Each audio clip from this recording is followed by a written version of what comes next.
Shalom sobat-sobat yang dikasihi Tuhan, ada kabar sukacita yang hendak saya sampaikan kepada Anda semuanya.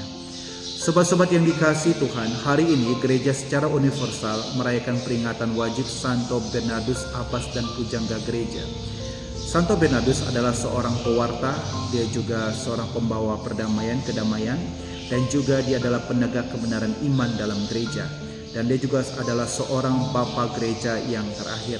Kalau kita pelajari riwayat hidup dari Santo Bernardus, dia juga berusaha menjaga kesatuan dan dengan menawarkan perdamaian di dalam komunitas yang dia pimpin, maka itu dia berusaha menjaga kesatuan di dalam komunitas dimanapun dia berada. Sobat-sobat yang dikasihi Tuhan, hari ini dalam Injil, Yesus berdoa untuk para pengikut yang percaya karena pemberitaan dari para rasul. Oleh karena itu Yesus berdoa. Itu artinya apa? Yesus sudah melihat ke depan apa yang telah terjadi kepada para pengikutnya, orang-orang yang percaya kepadanya. Dan memang Yesus sudah melihat bahwa ada terjadi perpecahan.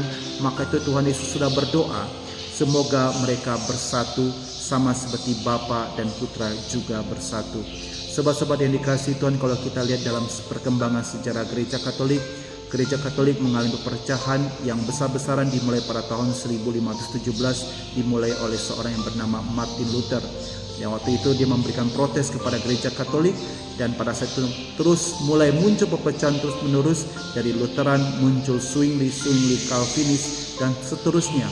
Dan saat ini kalau kita lihat dalam sejarah perkembangan gereja, dan sekarang ada 56.000 gereja denominasi, yaitu perpecahan yang terus-menerus terjadi. Sobat-sobat yang dikasihi Tuhan, apakah itu sungguh dikehendaki oleh Tuhan Yesus? Tidak.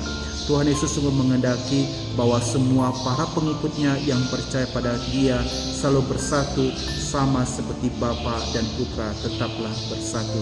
Sobat-sobat yang dikasihi Tuhan, oleh karena itu kita butuh Roh Kudus. Gereja butuh Roh Kudus. Gereja juga butuh kekuatan Roh Kudus untuk mempersatukan segala sesuatu.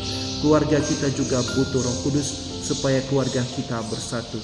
Sobat-sobat yang dikasihi Tuhan, Roh Kudus ciri-cirinya adalah Dia akan mempersatukan. Sedangkan kuasa jahat, roh jahat, tugasnya adalah memporak-porandakan, memecah belahkan, mempropaganda sehingga terjadi perpecahan. Sobat-sobat yang dikasihi Tuhan, oleh karena itu mintalah Roh Kudus setiap hari dalam kehidupanmu, supaya Roh Kudus yang mengubah diri kita, menuntun, membimbing kita, agar kita pun menjadi pribadi yang senantiasa dimanapun kita berada selalu mempersatukan, selalu membawa perdamaian, bukanlah sebagai orang yang pemecah belah, orang-orang yang memfitnah sana sini, orang-orang yang menyebabkan perpecahan di dalam kehidupan.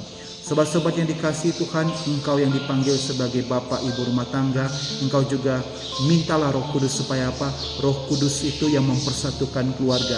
Meskipun dalam keluarga terjadi perpecahan, mintalah Roh Kudus supaya Roh Kudus yang menuntun, yang membimbing, supaya terjadi persatuan di dalam keluarga, ada perdamaian.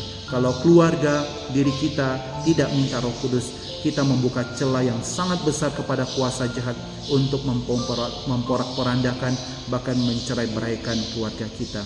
Sobat-sobat yang dikasihi Tuhan, kuasa Tuhan telah diberikan, yaitu kuasa Roh Kudus. Mari kita minta supaya diri kita, keluarga kita selalu bersatu, dan kita sebagai pewarta perdamaian yang mempersatukan sama yang dilakukan oleh Santo Bernardus. Shalom, Tuhan memberkati Anda semuanya.